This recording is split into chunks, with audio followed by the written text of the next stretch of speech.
Gikone to dul makedo gi mibadhi e pacho ka EACC osingo mar chako chenro mar nono mibadhi moko kaka jochiw thieth mo 380 noyudo tich e kaunti ma Siaya tok chik bang' tend kaunti no yango ni jotijego ne gin bandia. Kaluwore kod meneja mar EACC alwora ma Central Nyanza Abraham Kimboi, nonro ma kamano dhi nywando tend kaunti ma Siaya, od bura mar kaunti no kod jotije 120 manyocha duol mandiko jotije e kaunti no oyango ne yudo rak e yo makare ji 502 mane tend kaunti no ndiko.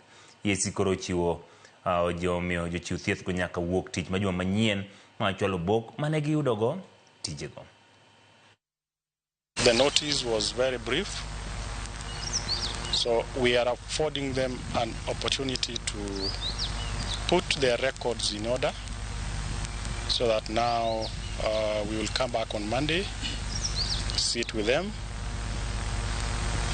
be able to forge the way forward in unraveling this scandal.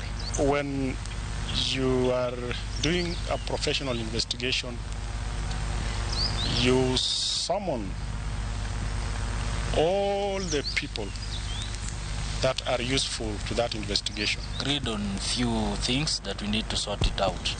So the first one we've talked about is the documentation.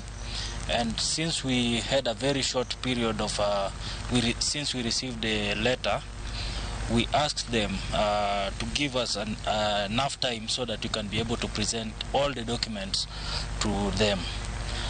So we've agreed that it will be done on Monday at 10 a.m.